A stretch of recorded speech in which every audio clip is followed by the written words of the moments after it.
What if the moment you were humiliated in front of your entire school became the moment that exposed a decade of corruption, destroyed an empire of privilege, and changed the law of an entire country? They thought cutting her hair would silence her. They didn't know they were cutting the fuse that would set everything on fire. This is the true, raw, and powerful story of Naomi Ellison, a brilliant black scholarship student at an elite private school who turned a classroom assault into a national movement. From being humiliated by the school's golden boy to standing before Congress with a federal law in her name, Naomi didn't just survive. She dismantled a system that was never meant to let her win. Stay with us until the final moment, because what started with a pair of scissors ended with handcuffs, headlines, and history. The sound was too sharp, too final to be anything innocent. A metallic snip, followed by a soft rustle as something weighty hit the floor. Naomi Ellison didn't need to turn around. She knew the moment the cold air touched the back of her neck. Her curls, thick, tight, and lovingly cared for every night, had been cut. Not a lock, a handful, a symbol. Room 302 of Crestwood Academy, where advanced world history was held every Wednesday morning, had never been louder in its silence. 23 students froze in place, mid-note, mid-whisper, mid-scroll. The scent of eucalyptus from the diffuser in the corner mingled with something electric. Tension, cruelty, and the weight of something irreversible. Naomi slowly reached back, fingers trembling as they touched what used to be a ponytail, now reduced to uneven ends and raw scalp. Her hand came away with strands of her own hair, as if her identity had been shredded by a garden tool in a room full of designer sneakers and scholarship disdain. She stood up, not quickly, not dramatically, just deliberately, as if rising from centuries of silence. Her desk creaked beneath her, a faint echo in a room where everyone watched but no one breathed. She turned. Trevor Sinclair was grinning. Fabric scissors dangled from his hand like a trophy. His posture screamed nonchalance, but his eyes gleamed with the smugness of a boy who had never once paid the price for his violence.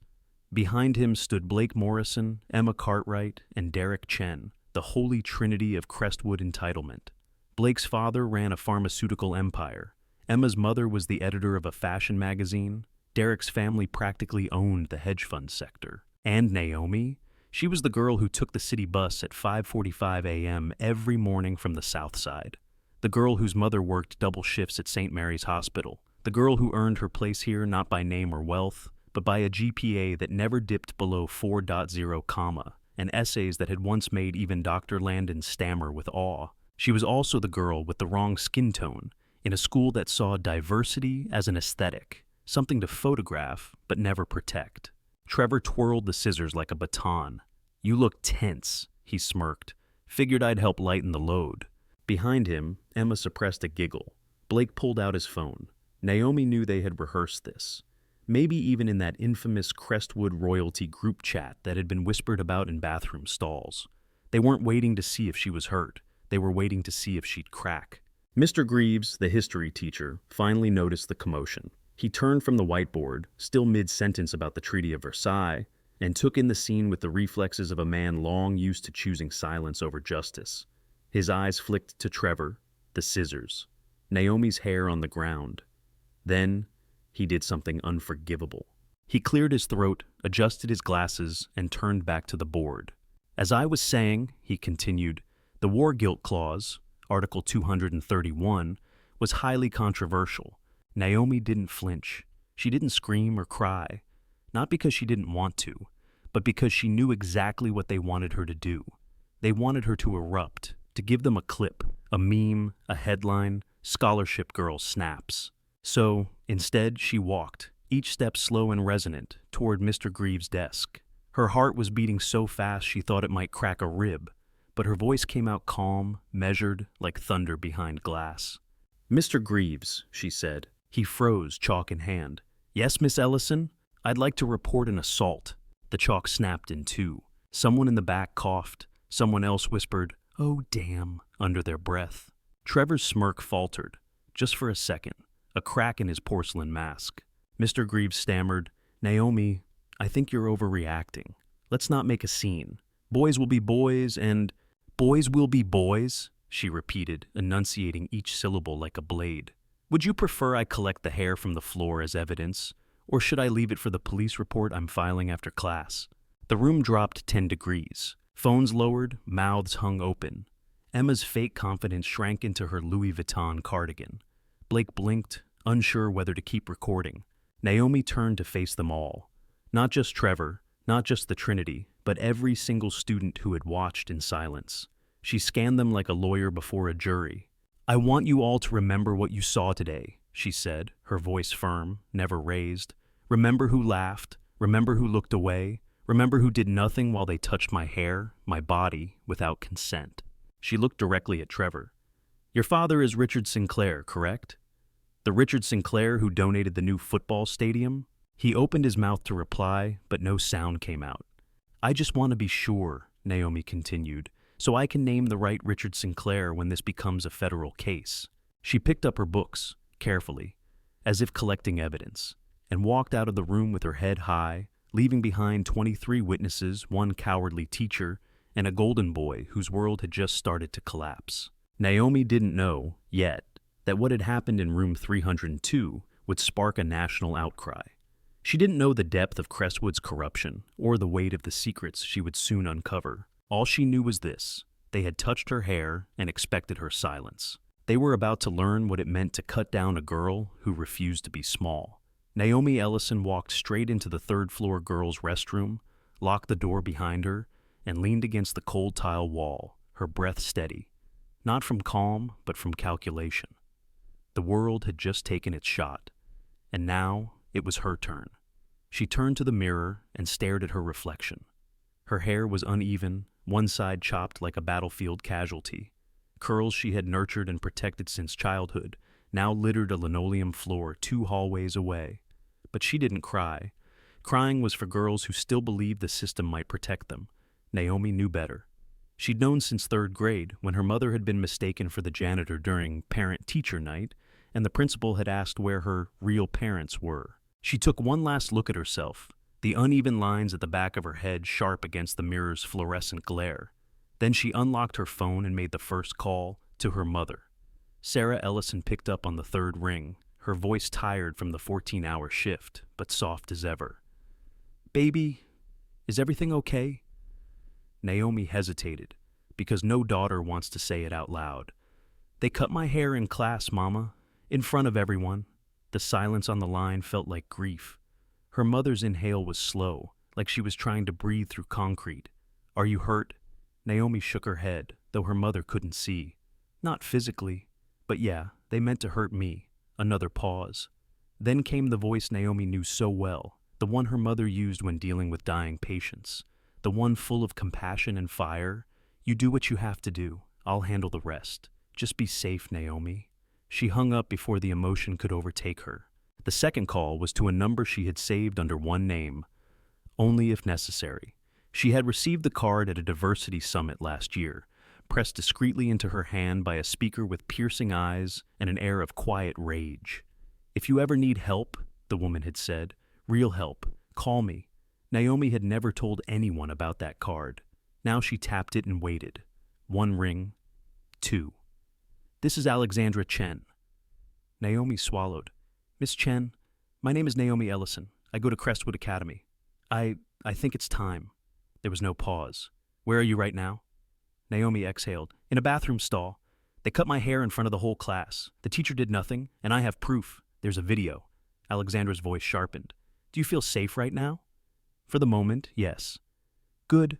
I'll be in touch soon. Don't delete anything. Start writing down names, keep records, every conversation, every threat. This is going to be bigger than you think." The line went dead, and Naomi felt a flicker of something foreign, not hope, but purpose.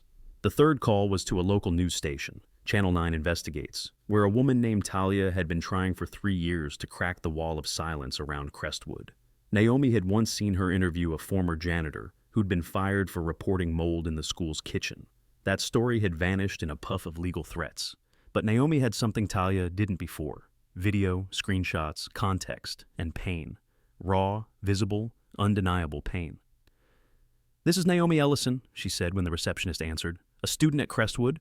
There's a story here. I think you're going to want it." "What kind of story?" "One with names, proof, and blood on scissors." Within minutes, her email was blowing up. Reporters, bloggers, anonymous accounts. Some asked for interviews, others offered advice, a few sent hate. She expected that. She welcomed it. Because the moment you make the powerful nervous, they always reach for insults first. Naomi stepped out of the bathroom and walked past students who pretended to be checking their phones while clearly watching her, whispering in clusters near lockers, their eyes flickering to the side of her head where curls used to fall. No one said anything. That was the real lesson at Crestwood, how silence could be the sharpest blade. As she headed for the library, her notifications pinged again. Aisha Patel, quiet girl, back of the class, barely ever spoke, had sent her a DM. I recorded the Instagram story before they deleted it. Full thing. Want it? Naomi stared at the message, stunned. Aisha had never said more than 2 words to her in 2 years, but now she was the first to offer something that could shatter this entire structure. Naomi replied with a single word, yes. 10 seconds later, the video arrived. Trevor, scissors, laughter, the teacher glancing back, and then ignoring it. The exact moment Naomi stood, back straight, voice steel. It was all there, clear as day, irrefutable. She forwarded the file to Alexandra Chen. Within 90 seconds, Chen replied, "This just became a federal case." Naomi stopped walking. She looked up at the school's grand staircase, the portraits of benefactors on the walls. Almost all white, all male, all smug in their oil paint frames. The building itself reeked of wealth and legacy. But Naomi knew what lay beneath it now. Rot. And she wasn't going to let it fester anymore. She wasn't sure what scared them more, the video, the fact that she wasn't crying, or that she had already made 3 calls. But she could feel the shift in the air. She wasn't alone now. She wasn't the scholarship girl who should be grateful. She was the storm they didn't see coming. By the time Naomi walked through the heavy oak doors of Principal Brennan's office, the video had already racked up over 100,000 views. Someone had taken Aisha Patel's screen recording, cleaned up the audio, and posted it on TikTok with the caption, "Crestwood's Golden Boy attacks black student. Teacher does nothing." It was spreading like fire through dry brush. The hashtags hash. Justice for Naomi and hash Crestwood cover-up were trending locally. Naomi hadn't shared the clip publicly, but someone had. And now the walls of privilege weren't just cracked, they were groaning. Principal Patricia Brennan sat behind her mahogany desk like a queen guarding a crumbling throne. Everything in her office was polished, her nails, her speech, even the strategically placed framed photos of her shaking hands with senators and trustees. Naomi stood, backpack slung over one shoulder, her uneven hair casting sharp shadows on her cheekbones beneath the chandelier's glow. "Morning, Miss Ellison," Brennan began, her tone perfectly modulated to project concern without offering responsibility. "Please sit. Let's talk about what happened today." Naomi did not sit. "You mean the assault?" A muscle in Brennan's jaw tightened. "Let's not exaggerate. Scissors aren't a weapon, dear, and teenagers make impulsive decisions." Naomi dropped her backpack to the floor with a quiet thump, pulled out her phone, and tapped the screen. The video began to play, crisp and chilling. Trevor's smirk, the glint of scissors, the snip, her curls hitting the floor, then the silent complicity, then her voice, calm and unwavering, demanding accountability. Brennan watched it, her lips pursed into a line so thin it nearly disappeared. "This is certainly unfortunate," she said, "but blowing this out of proportion won't help anyone." Naomi raised an eyebrow. "You mean it won't help Trevor?" Brennan leaned forward slightly. "You have to understand, Miss Ellison, Crestwood is a very interconnected community. The Sinclair family has contributed more than any other donor. This situation, if not handled delicately, could hurt a lot of people." Naomi's voice was like flint scraping stone. "He cut my hair on camera while the teacher stood there and let it happen. You're not protecting the community. You're protecting donors." Brennan stood now, walking over to the window, her hands clasped behind her back like she was in a war room. "I'm trying to protect you too. Do you really want to throw away your future over one moment of teenage misjudgment? You have a promising academic career ahead. We could frame this as a misunderstanding. Issue a joint statement. Say it was all a joke gone too far." Naomi stepped forward, voice low. "Is that what you told Ashley Chen's family?" The room went still. Brennan turned around slowly, the smile gone from her face. "I don't know what you're implying." "Oh, I think you do. Naomi pulled out a small stack of printed screenshots. These are from a group chat called Crestwood Royalty. I printed them this morning. Want to read what Trevor said? She needs to be taught her place. Or Blake's suggestion to destroy my laptop because poor kids probably have tracking software. Or Emma's comment about how we should make it look like she had a breakdown. Brennan moved to grab the papers, but Naomi pulled them back. Copies. The originals are with my attorney. The color drained from the principal's face. Attorney, she echoed, trying to recover. Naomi, listen to me. These people, these families, they have influence. They can make your college dreams disappear. Your mother's job? Don't, Naomi said, her voice suddenly steel. Don't threaten her. Brennan's mouth opened, but nothing came out. You think I don't know who pays for the cardiac wing at St. Mary's? Naomi continued. Richard Sinclair's name is on the donor plaque, but it's my mother who saves lives in that hospital. My mother who worked overtime every holiday so I could afford books Crestwood doesn't even provide. My mother who will not be used as leverage. You don't know what you're doing, Brennan said at last, her tone brittle now. You're a child playing with fire. I'm not playing, Naomi replied, and I'm not a child. I'm the reason you were about to be on the front page of the New York Times. The principal blinked. Naomi smiled coldly. You might want to check your email. As if on cue, Brennan's computer dinged. She sat down slowly, opened it, and clicked. Her eyes scanned the screen, and Naomi watched the blood drain from her face a second time. The education desk at the Times has some questions, Naomi said. Like why disciplinary action at Crestwood correlates more with family income than actual behavior. Or why every reported case of racial harassment in the last 5 years was handled quietly. The silence in the room was no longer peaceful. It was panicked. Naomi bent to retrieve her bag, slung it over her shoulder, and headed for the door. Brennan's voice stopped her. You can't win this. Naomi didn't turn around. That's what you told the last girl who spoke up, isn't it? Then she walked out. Out of that office, out of their control, out of the shadows. In the hallway, students stared openly. Whispers followed her down the corridor like a shifting tide. But this time, some of those eyes weren't mocking. They were curious. Or even worse, for Brennan and Crestwood, they were inspired. The girl who had been humiliated was now leading a fight, and the war had just begun. That night, the Ellison apartment smelled faintly of lavender candles masking the must of old pipes and cheaper dreams. The one Sarah Ellison had traded for double shifts and missed birthdays, for shoes half a size too small, and textbooks bought secondhand. Naomi sat at the kitchen table, her uneven curls pulled into a defiant bun, her laptop open before her. Glowing with the contents of the USB drive Catherine Morrison had slipped into her hand like a weapon passed under the table in a spy movie. Her mother sat across from her, still in her scrubs, exhaustion written in her shoulders, but fire in her eyes, as she scrolled through folder after folder. Incident reports rewritten into nothing, emails with subject lines like optics and manageable narrative, footage of hallway fights ignored by security, audio clips of administrators discussing which students to quietly push out for not fitting the Crestwood image. One file made them both go still. A document labeled Conversion Protocols, outlining how students with special needs or behavioral differences, overwhelmingly Black or Latino, had been pushed toward suspension, forced out, or referred to partnered pharmaceutical providers who offered generous incentives for diagnoses. Sarah whispered, "These are children," her voice cracking as she looked at a spreadsheet showing that 73% of scholarship students had been diagnosed with ADHD, compared to just 9% of legacy students.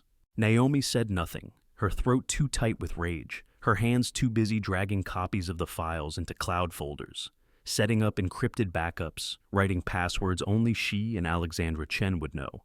Then her phone buzzed, an unknown number. The message, "You have 1 hour to delete the video and issue a public apology. This is your only warning."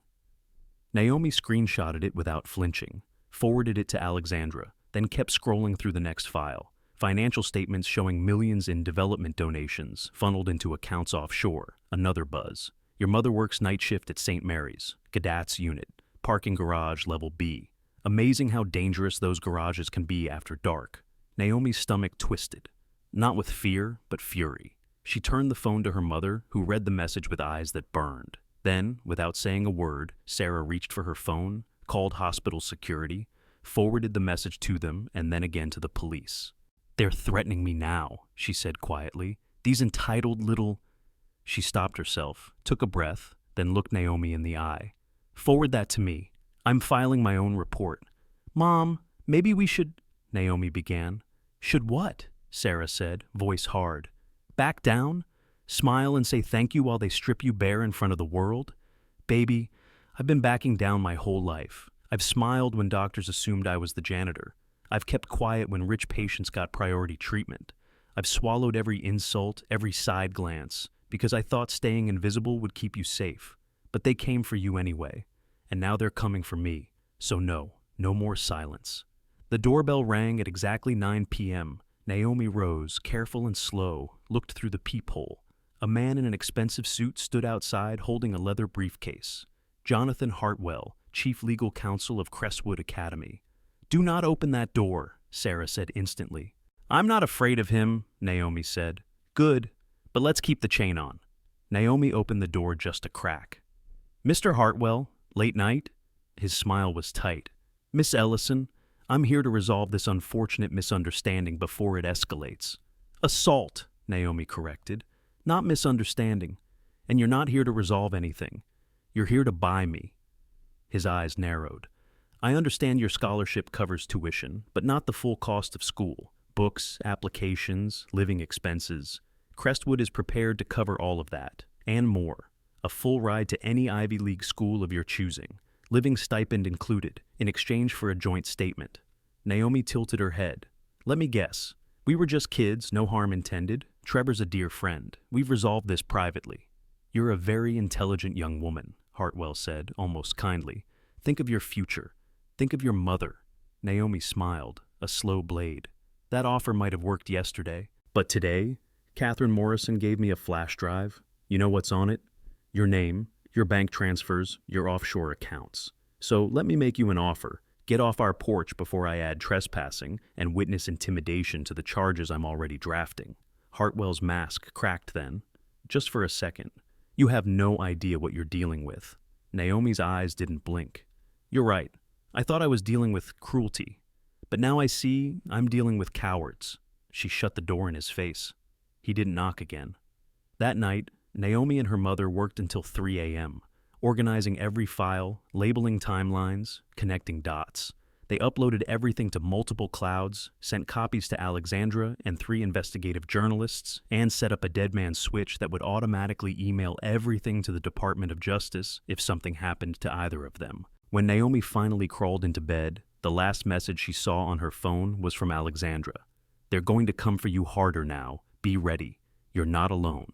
Naomi turned off the light. In the darkness, her hand brushed the back of her head, where the cut was most uneven. They had tried to take her dignity, but they didn't know. Every strand they stole only made her roots dig deeper. Tomorrow, she would fight louder. Tomorrow, they'd see what it really meant when a black girl said, enough. The next morning, Naomi walked through the gates of Crestwood with the composure of someone stepping into a battlefield she had already mapped. The chill of autumn hadn't lifted yet. Golden leaves crunched beneath the designer boots of girls who wouldn't meet her eyes, boys who smirked like nothing had changed. But something had. The silence around her now wasn't ignorance, it was calculation.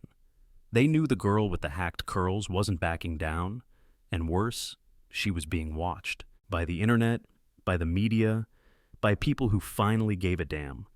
But none of that prepared her for what she saw when she entered the chemistry lab. Her assigned seat, row 2, station B, was already occupied. Trevor Sinclair sat there, sprawled like a prince on a plastic throne, one arm slung across the chair beside him, the other spinning a capped beaker like a toy. Flanking him were 2 of his football teammates, hulking and smirking, like security detail from a B-list mob movie. The message was clear. This space still belongs to us. Mrs. Rodriguez, the AP Chem teacher, stood at the front, visibly uncomfortable. She was one of the few teachers Naomi had actually respected. Fair, strict, the kind of educator who cared more about titrations than trust funds. Her eyes flicked to Naomi and back to Trevor, guilt tightening her jaw. Mr. Sinclair, she said, her voice louder than usual, that's Naomi's assigned seat. Trevor didn't move. I'm sure she won't mind sharing, he said, oozing fake charm. We're all friends here, right, Naomi? The classroom held its breath. Every student leaned in, phones not yet raised but undoubtedly close. This was the test. This was the moment they wanted her to flinch, to sit somewhere else, to yield. Naomi didn't. She walked down the aisle with measured steps and placed her books directly onto the table, inches from Trevor's elbow. Then she looked him square in the face and smiled. "You're in my seat." Trevor leaned back, his grin widening. "Make me move." Naomi didn't blink. She reached into her backpack, pulled out her phone, and hit record. The screen lit up, its lens catching everything: his face, his posture, the boys behind him. Her voice, when it came, was calm and crystalline. "For the record," she said, her words echoing in the stunned quiet, "this is Trevor Sinclair, who assaulted me yesterday morning in Mr. Greaves' class, now attempting to deny me access to my education by physically occupying my assigned seat in AP Chemistry. Mrs. Rodriguez, you're witnessing this?" The teacher cleared her throat, startled. "Yes, I am, and I've asked him to move." Naomi's camera didn't waver. "And he has refused," noted. Trevor's smirk faltered. The camera unnerved him. The certainty in Naomi's voice unmoored him. He looked to Blake Morrison, who stood awkwardly behind him. "Dude," Blake whispered, tugging at Trevor's sleeve, "maybe just let it go." "Shut up!" Trevor snapped. But his voice cracked, and in that fracture was the truth. They were losing the script. Naomi kept filming. "You see, Trevor," she said, softly but with the heat of 1,000 repressed storms, "your little stunt yesterday opened a door. It's called legal documentation, and everything you say or do from this point forward is evidence. Every word, every gesture, every petty intimidation tactic. Evidence." She leaned slightly closer, not enough to break the rules, but enough to make sure he felt it. "So go ahead, keep sitting there. My attorney will love the continued documentation of harassment." The room was stone silent. Mrs. Rodriguez stood frozen, caught between policy and power. Trevor stood up suddenly, knocking over a beaker, the glass shattering into a dozen glittering shards across the lab bench and onto the floor. The crash echoed like a gavel. He didn't say another word. He just stormed out, teammates trailing behind, their retreat marked by the crunch of broken glass beneath custom sneakers. Naomi turned off the recording. She bent down, picked up the pieces of the shattered beaker with steady hands, and disposed of them calmly. The room remained silent. Then Mrs. Rodriguez stepped closer and said quietly, "Be careful, these families don't play fair." Naomi didn't look up. "Neither do I." She took her seat, and for the first time in 2 years, nobody tried to move her. The rest of the period passed in a tense quiet, but Naomi could feel the air shift. Fear maybe, or respect, or something better. Awareness. When class ended, a few students lingered near the door, clearly unsure whether to say something or pretend they hadn't seen anything at all. Aisha Patel passed her a folded note on the way out. Naomi opened it. "That was the most beautiful thing I've ever seen." She smiled, not because it was over, but because it had only just begun. The bus stop outside Crestwood Academy sat like an unwanted punctuation mark at the edge of the school's polished narrative. While students climbed into their Teslas and chauffeured SUVs, Naomi Ellison waited beneath a flickering street lamp, her backpack slung over one shoulder, her curls still uneven but pulled high in quiet defiance. Her phone buzzed endlessly. News alerts, hashtags, unknown numbers. Since the chemistry class incident, her recording had hit 200,000 views on TikTok, and nearly double that on Twitter. Strangers called her brave. Trolls called her worse. But none of them could see what it had cost to stand still while holding the line. The cement beneath her sneakers felt colder than usual, the quiet thicker. That's when the black Tesla slid to the curb beside her, its windows tinted to perfection. The passenger window lowered with a whisper, and the woman inside, sleek bob, diamond earrings, and tailored navy silk, turned her head slightly. Naomi recognized her instantly from Crestwood's fundraising galas and annual reports. Catherine Morrison, mother of Blake Morrison, board member, and until recently one of the school's loudest protectors. "Get in," Catherine said, her voice low and sharp. "It's not a request."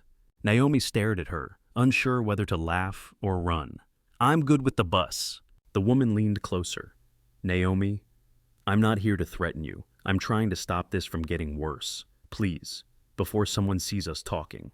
It was the please that caught Naomi off guard.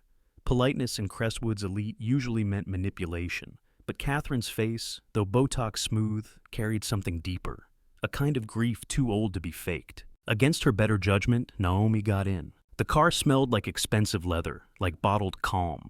The contrast with the diesel of public transit was absurd. Catherine pulled away from the curb smoothly, one hand on the wheel, the other drumming the console in controlled agitation.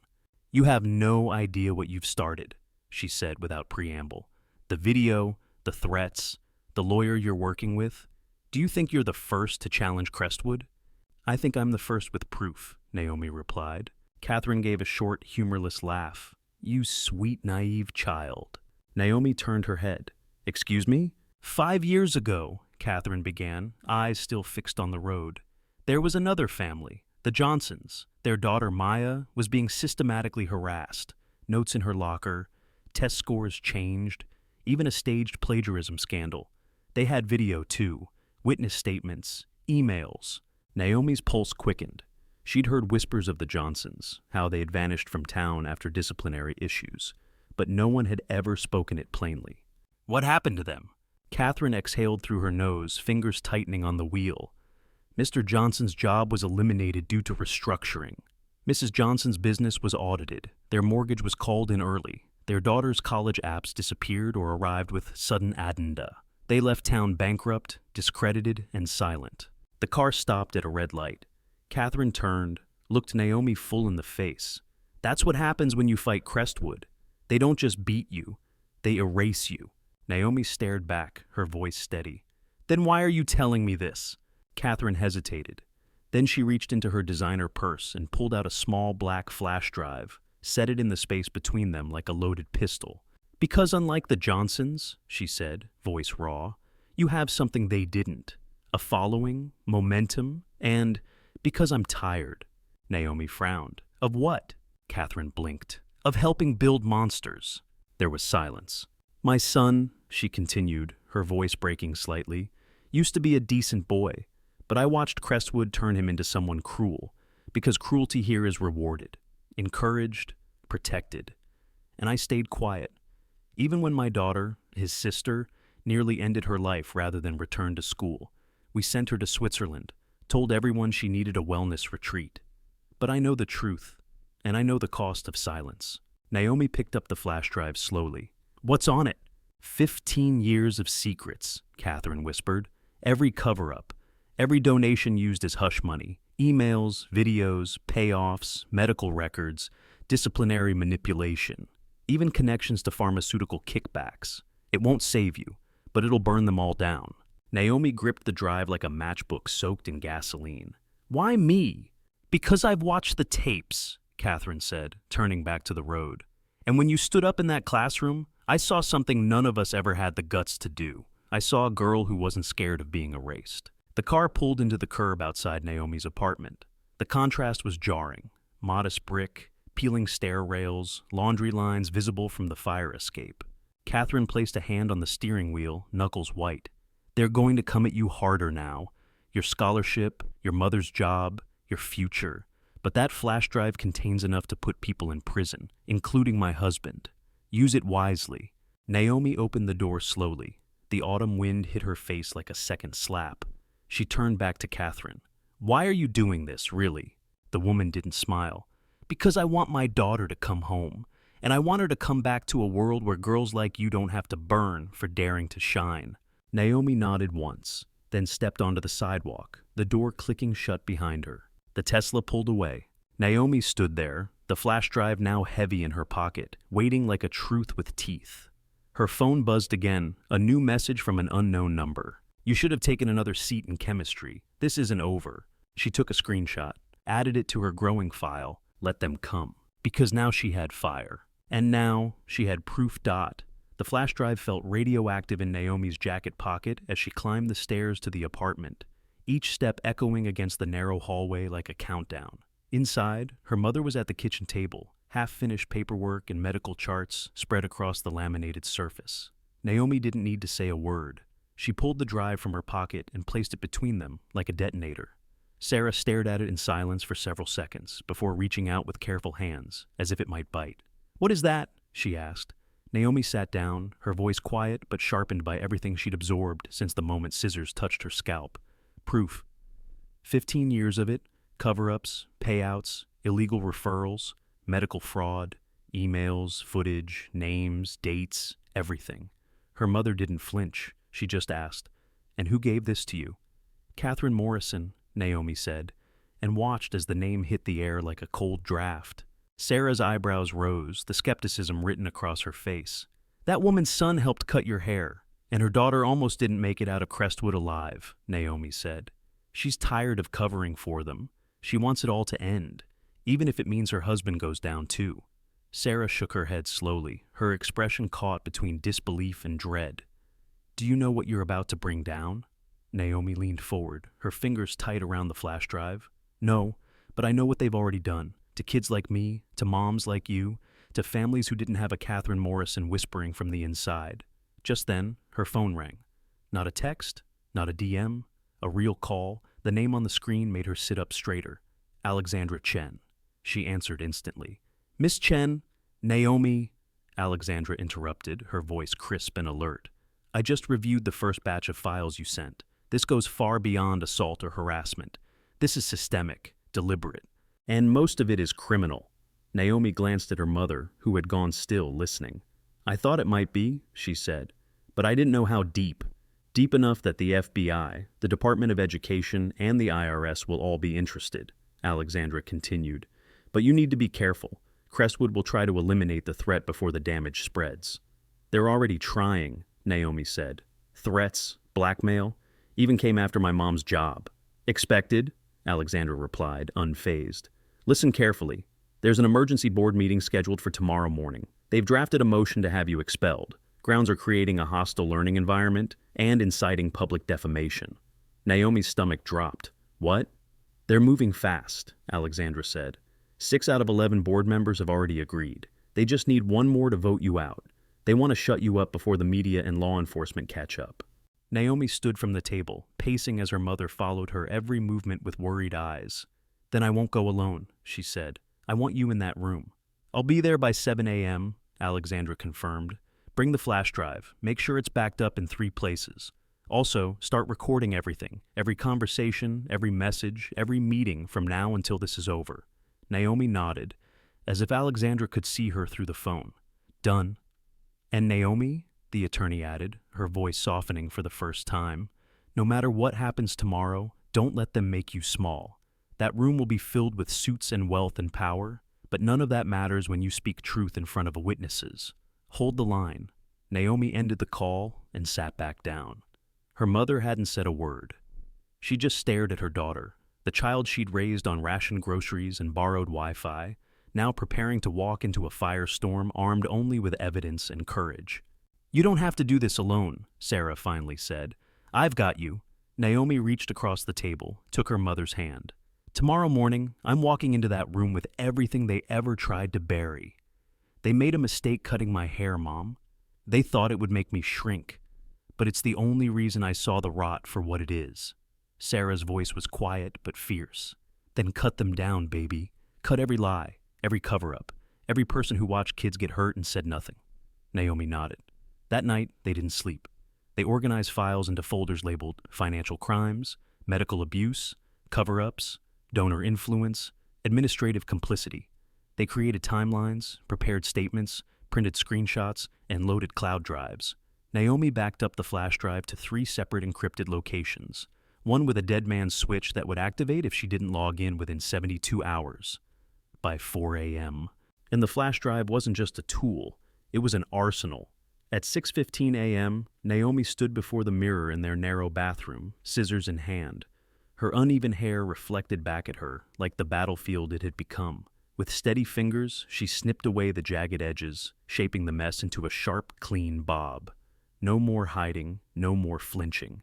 If they wanted to make her appearance a spectacle, she would show them what a real warrior looked like. By 6:50, she and her mother were standing at Crestwood's iron gates. Protesters lined the sidewalk with signs that read, "Protect students, not donors," and "How many more victims?" News vans were parked in front of the school's perfectly manicured lawn, and standing at the top of the stone steps in a gray power suit with a leather briefcase and fire in her stride was Alexandra Chen. "Are you ready?" she asked. Naomi didn't hesitate. "Let's end it." They walked through the doors together. The boardroom smelled like varnished wood, ego, and old money. Mahogany panels gleaming beneath the antique chandelier, oil paintings of founders and benefactors staring down like they still owned the place from their gold-leafed frames. Naomi Ellison stepped inside, flanked by Alexandra Chen on her right, and her mother just behind, their shoes clicking sharply against the marble floor like the prelude to a reckoning. The long conference table was already full. 11 board members sat in high-backed chairs that looked more like thrones than seats, their eyes veiled in the kind of polite disdain that only generational wealth could perfect. At the head sat Richard Sinclair, CEO of Sinclair Industries, father of Trevor, and the single largest donor Crestwood had ever boasted. His suit was navy, his tie blood red, his stare cold enough to fracture glass. Dr. Brennan, the principal, sat to his left, her smile brittle as porcelain. "Miss Ellison," she said, folding her hands neatly, "thank you for joining us. This meeting is to address your recent behavior and its consequences for the school community." "Actually," Alexandra said coolly, setting her briefcase on the table with a sharp thud, "we're here to address Crestwood Academy's pattern of systemic abuse, financial misconduct, and Title IX violations spanning over a decade. I've already submitted preliminary documentation to the Department of Education and the FBI. Consider this meeting a courtesy." The room erupted, voices overlapping in outrage, chairs scraping, hands slamming on the table. One board member barked for Alexandra to be removed. Another threatened legal retaliation. "You're bluffing," snapped Sinclair, his jaw tight. "This is a student grievance, not a federal case." Naomi didn't flinch. She reached into her bag, pulled out her phone, and tapped play. The room fell silent as Trevor's voice filled the air. "Yeah, we're gonna cut that bitch's hair tomorrow. Put her in her place. My dad says she needs to learn that scholarship kids should be grateful, not uppity." Blake Morrison's voice followed. "Make sure someone films it. We can edit it later, make it look like she asked for it."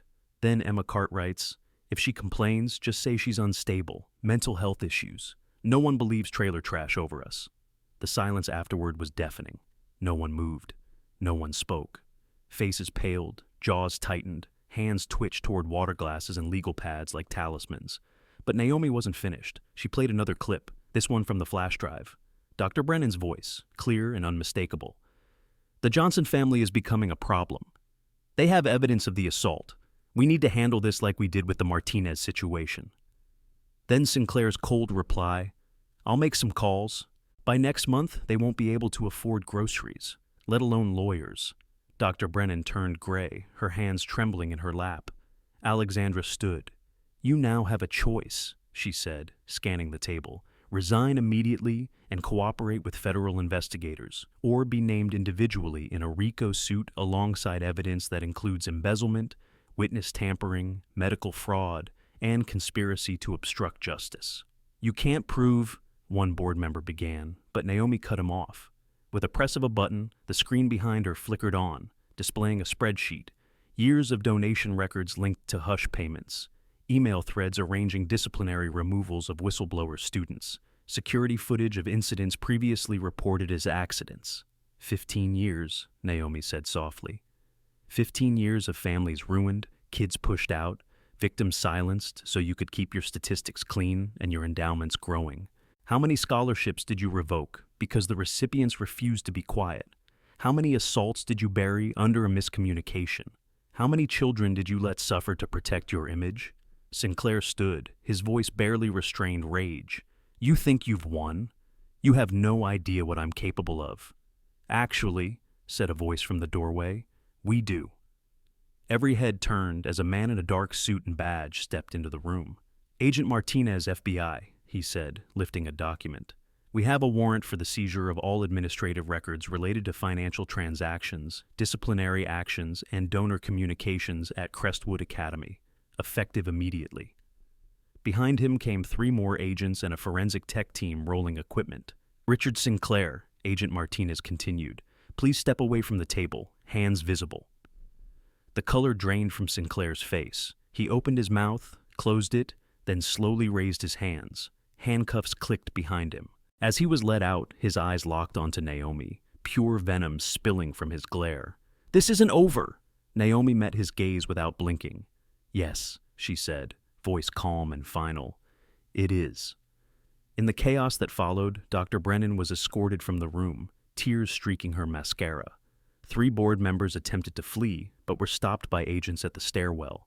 Jonathan Hartwell was caught in the parking lot, his briefcase filled with shredded documents. By noon, Crestwood Academy was under federal oversight.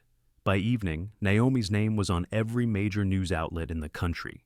But for her, the real victory came not from headlines or handcuffs, but from the shift she saw in the eyes of the students watching from the hallway as she exited the boardroom. No longer disdain, no longer curiosity, but awe, respect, hope. For the first time, Naomi Ellison wasn't just the scholarship girl. She was the girl who stood against a system built to break her and brought it to its knees. 3 days later, the courtroom was packed beyond capacity. Every seat was filled, the walls lined with spectators and reporters, their pens poised, their cameras silent but waiting, like vultures in designer heels. Naomi sat on the front bench, her mother beside her, Alexandra Chen on the other side with a portfolio thicker than most textbooks, all of them facing forward as if gravity itself had shifted direction and was now pulling justice into the room. And at the defense table, pale, shaking, no longer smirking, sat Trevor Sinclair. Gone were the varsity jacket and swagger. He wore a plain suit that didn't fit right, like it had been borrowed in haste, and his hands trembled slightly as he gripped the edge of the table. His lawyer whispered something in his ear, but he didn't respond. The charges had grown since the boardroom collapse. What began as a school-level disciplinary hearing had expanded into a full criminal investigation. Naomi had thought the haircut was the story, but it turned out that Trevor was just one branch of a very twisted tree. The FBI had found evidence on his devices, messages that outlined harassment campaigns, lists of students to target, videos from private parties that raised questions about consent, about drugs, about silence purchased through fear. What had once been whispers were now affidavits. What had been shrugged off as boys will be boys was now a full-scale reckoning. The judge entered, her robe a ripple of black authority, and everyone stood. When the room settled, she looked directly at Trevor and asked, "Do you understand the charges against you?" Trevor nodded stiffly, his voice barely carried. "Yes, Your Honor." The prosecutor stood. "Your Honor, we present evidence that the defendant, Mr. Trevor Sinclair, not only committed a physical assault against Ms. Naomi Ellison in a classroom setting, but also orchestrated and participated in a prolonged pattern of harassment, cyberbullying, targeted psychological abuse, and the distribution of non-consensual content involving other students. These actions were facilitated by his position of social and financial power within a private institution that systematically failed to intervene." Trevor's lawyer tried to argue that he was a product of pressure, a young man led astray by bad influences, that this shouldn't define his life. But the judge didn't blink. She turned to Trevor. "Mr. Sinclair, this court recognizes that your actions were not isolated, nor impulsive, but calculated and deliberate. You weaponized your privilege. You used humiliation as currency. You endangered others for amusement and dominance." She glanced at Naomi, then back at the boy who'd once thought himself untouchable. "You are hereby sentenced to 18 months in juvenile detention, followed by 3 years of probation and mandatory psychological counseling. Furthermore, you are barred from attending any educational institution that receives federal funding for a period of 5 years." Trevor's mouth opened, a choked sound escaping as if he'd swallowed the future he once assumed was guaranteed. His mother, seated behind him, gasped quietly. His father was nowhere to be seen. They led him away in handcuffs. He didn't look back. Naomi didn't smile, didn't gloat. She just nodded once, barely perceptible, as if confirming something to herself, then turned back toward the gallery, her jaw set in quiet triumph. Outside, the courthouse steps were lined with reporters, flashing bulbs, and protesters holding signs that read, "End institutional silence," and "We believe Naomi." But what stayed with her most was not the noise, not the headlines, but a girl, no older than 13, waiting with a notebook in hand. When Naomi passed, the girl said nothing, just handed her a page with a single sentence. "Thank you for showing me I can speak. Naomi folded it and slipped it into her jacket without a word. That night, she didn't celebrate. She went home, made tea for her mother, and opened her laptop. The floodgates were already open. Emails, messages, DMs from students around the country, some from private schools, some from public, some from parents, some from people who didn't even have children, just survivors who recognized the patterns. One stood out. From a former Crestwood student who now worked in education policy. She offered to connect Naomi with lawmakers in D.C., people who were drafting new guidelines for private school transparency. Naomi read it 3 times, then closed the laptop and looked out the window. For the first time in her life, she felt taller than the buildings around her. Not because she was famous, not because of the headlines, but because she had turned the very thing they tried to use to break her, the snip of scissors, the laughter, the silence of the room, into a scalpel, carving truth into places that had been shielded by wealth for far too long. Her phone buzzed. Alexandra's message was simple. This was justice, but it's only the beginning. Naomi replied, "I'm ready." Then she stood up, walked to the mirror, and looked at herself. Not just at the haircut or the tired eyes, but at the history behind them. They had cut her hair, and in doing so, they had cut the leash. Now she was free, and she had work to do. The chamber of the House Committee on Education and Labor was cold, its air heavy with formality and the scent of aged wood and policy. Naomi Ellison stood behind a podium etched with the seal of the United States Congress, her notes stacked neatly in front of her, though she barely needed to glance at them. Her hands were steady. Her voice, when it came, was clear enough to part silence. "They cut my hair," she began, letting the weight of those words settle. Not because they hated my style, or because they didn't like me personally. They did it because I represented something they feared. Excellence without privilege. Strength without pedigree. Presence without permission. Before her sat senators, lawmakers, advocates, and educators. Some leaning forward, some stiff in discomfort, but all listening. Behind her were members of the press, civil rights groups, students, and her mother, Sarah Ellison, in a tailored navy blazer gifted by a nurses' union in solidarity. Her eyes glistened but didn't waver. Naomi continued, "They assumed that because I needed a scholarship, I should be silent. That because I was black, I should be grateful. That because my mother worked night shifts instead of managing foundations, I had no power. And for a long time, their systems protected them. Systems that value donations over duty, legacy over law, and silence over students." She looked up, locking eyes with the room. But silence only lasts until someone documents everything, until someone speaks, until someone refuses to move. Murmurs rippled through the chamber. At the end of her testimony, there was no applause. It wasn't permitted, but the impact was louder than clapping. One lawmaker leaned to another and whispered, "She's not just a witness, she's the storm."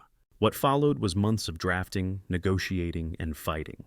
Alexandra Chen, now Naomi's legal advisor and mentor, stood beside her through every hearing. Together, they helped to build what would become known as the Hayes Act, named in honor of Naomi's mother's maiden name and a nod to the generational strength behind her. The act required any private educational institution receiving federal funds to establish independent oversight boards, enforce transparent disciplinary procedures, and publish annual equity reports tracking racial, gender, and socioeconomic disparities. It also included whistleblower protections for students and staff, mandatory anti-discrimination training, and penalties for institutions that buried assault or harassment cases to protect donors or reputations. The Hayes Act passed the House with bipartisan support. 3 months later, it cleared the Senate. When the president signed it into law, Naomi stood behind him, her bob now grown out just enough to brush her chin. Intentional, elegant, and symbolic. She didn't need to say anything that day. The ink did the speaking. She returned home to find her mother waiting on the porch of their newly renovated building, part of a housing reform initiative launched in the wake of the Westfield and Crestwood investigations. Sarah had been promoted again, now head of nursing ethics at a hospital that proudly bore no donor wings. They hugged like they hadn't in years, not because they hadn't been close, but because sometimes victory lets you finally exhale. Later that night, Naomi's inbox lit up again. One email stood out. A student from an elite school in California. Her words were simple. I'm scared, but I'm ready. I've seen what you did. Will you help me do it too? Naomi smiled and typed back, yes. First, tell me everything, then we'll get to work. Because the war may have started with a pair of scissors, but the revolution was just beginning, and Naomi wasn't finished cutting through the lies. It began with the first envelope. Unmarked, slipped beneath Naomi's door at dawn, the kind of gesture that suggested hesitation or fear, or perhaps both.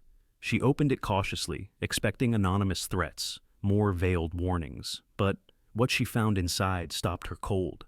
It was a letter, handwritten on lined paper, the penmanship deliberate and strained. The sender was unmistakable. Mr. Daniel Greaves, her former history teacher, the man who had turned his back while her hair fell in ribbons to the floor. Naomi, it began, I do not deserve your forgiveness, nor am I writing this to ask for it. But I must tell you the truth. The day I stood at the front of that room and said nothing was the day I realized I had stopped being a teacher. I became a bystander, a coward. I've spent every day since reliving that moment, wondering what it cost you and what it revealed in me. I've resigned from Crestwood. I've agreed to cooperate fully with the investigation. And I will be testifying. I should have protected you. I should have protected all of them. I'm sorry. I'm so sorry. Naomi read the letter 3 times before folding it quietly and placing it in her desk drawer.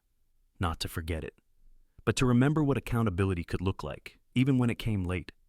The second letter came a week later, from Blake Morrison. It wasn't handwritten, it was typed, printed neatly on official-looking stationery, but the content was raw. I've been attending weekly counseling, he wrote, voluntarily. No one made me. I wanted to understand why I laughed that day, why I stood there and filmed instead of stopping Trevor. I've come to see that I was complicit, not just in the act, but in the culture, in the system.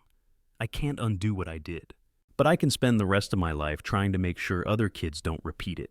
I've started volunteering with a mentorship program for Black and brown students in the city, and I've told them about you, not as a cautionary tale, but as an example of what it looks like to fight.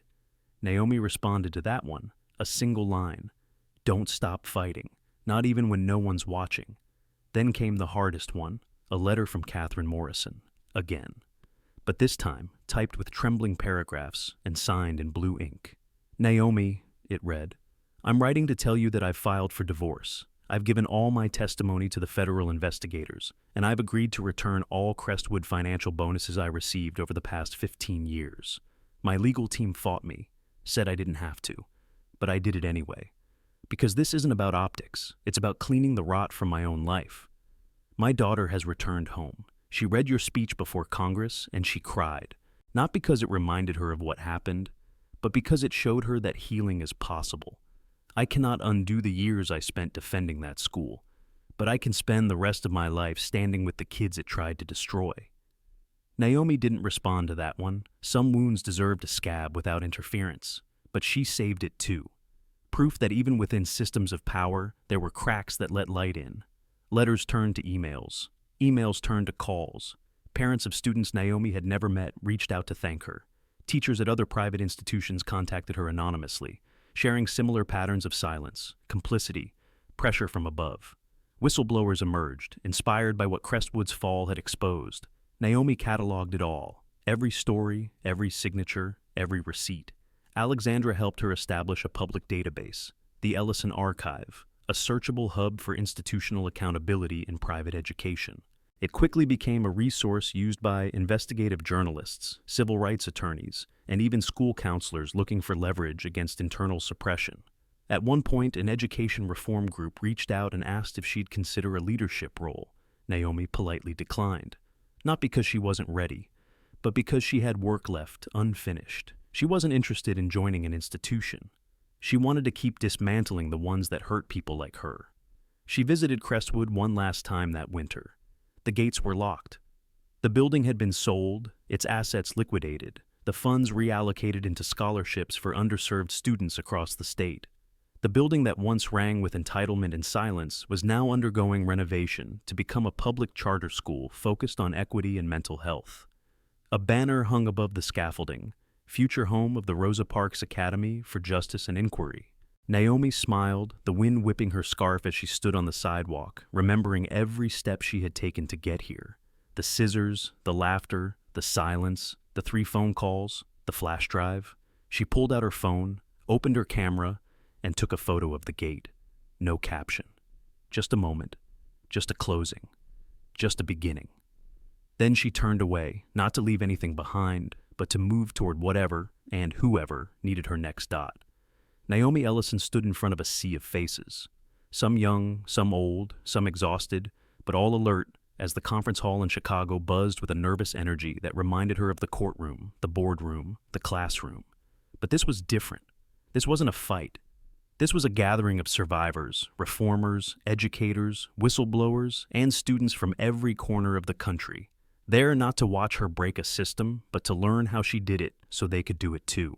The National Student Equity Forum had invited her as keynote speaker, but the real story lay in the fact that over half the attendees had found their way to activism through her. Some carried worn-out printouts of the Hayes Act. Others had highlighted folders of their own school's corruption. One girl, maybe 13, maybe younger, stood in the front row holding a binder with Naomi's picture on the cover and the words "My Future Case File" scrawled across it in marker. Naomi adjusted the mic, took a deep breath, and smiled. Not the kind she'd learned to wear in polite whitewashed hallways, but the one that lived in the bones of people who had nothing left to fear. "They thought cutting my hair would silence me," she said, her voice smooth, confident, unwavering. "But all it did was cut the last thread tying me to a system that was never built for me to survive in, let alone succeed." She paused. "You're here because you've seen it too. Maybe not scissors, maybe silence, maybe the way your school's counselors look through you when you ask for help, or the way administration calls it attitude when you dare to speak up. Maybe it's your teacher brushing off slurs as jokes, or your principal telling you that your clothes are too loud for a school that hands out Spirit Day shirts. Whatever your version of the cut looks like, know this: you are not imagining it. You are not alone, and you are not powerless." The room stayed silent in the best way, the kind of stillness that meant everything had landed. After the speech, she was surrounded. Students handed her letters, teachers pressed USBs into her hand, quietly muttering that there were things she needed to see. One principal from Detroit, tears in his eyes, thanked her for giving him the courage to turn in a board member who'd been siphoning funds for years. A group of students from New Jersey whispered that they'd created a podcast inspired by the Ellison archive and that their school had tried to shut it down. Naomi handed them Alexandra's card. They won't try again. By nightfall, Naomi returned to her hotel room where she sat by the window overlooking the frozen lake, laptop open, inbox overflowing. Another school had suspended a student for speaking out. Another teacher had resigned in protest. Another district was asking for guidance on how to rebuild trust after decades of corruption. Naomi logged into the archive's backend and created 3 new folders: emerging cases, requested interventions, systemic patterns. She began tagging entries. Data was power. Stories were more than pain. They were blueprints for resistance. Her phone buzzed. A message from Alexandra. "You're being considered for the Department of Education's new Office of Institutional Equity and Enforcement. They want you to head it." Naomi froze. It was everything she'd once been told she'd never be. Not just the voice in the room, but the one making decisions about which rooms mattered. She stared at the message for a long time, and then, as if the universe were listening, another notification came in. A name she didn't know. A new student. From a small private high school in Alabama. "Hi. I don't know if this is the right place. I think I'm being targeted. I'm not sure what to do. They say if I speak up, I'll lose my scholarship. But I saw your video. If you're reading this, please tell me I'm not crazy. Please tell me I'm not alone." Naomi didn't hesitate. She opened a new document, titled it Alabama Case Student 023. She began typing a checklist, collecting the screenshots attached to the message, and sending a carbon copy to Alexandra. Then she wrote back, "You're not crazy. You're not alone. I believe you, and I'm here." She hit send and smiled, a soft smile this time, the kind that didn't need applause, the kind that came from knowing her fight hadn't ended. It had multiplied. It had become a chorus. Outside, snow began to fall in soft, silent flakes. Inside, Naomi kept typing. The world was still burning in places, but now there were more fires lighting the way. They cut her hair. She turned it into a law, and now she was shaping a movement dot they thought she'd break. they thought she'd stay quiet. They never thought a black girl with nothing but her voice and the truth would bring their entire system to its knees. But Naomi Ellison didn't just speak up. She made the world listen. From the classroom to Congress, from trauma to triumph, she showed us what happens when the most underestimated person in the room becomes the one rewriting the rules. So, the next time someone tells you to stay in your place, remember Naomi. Remember the scissors. Remember the Hayes Act. This story wasn't just about justice. It was about power, claimed, not given. And now it's your turn. Speak, resist, build. If this story moved you, don't forget to like, share, and subscribe to BlackLens Stories, where every voice matters and every truth deserves to be told.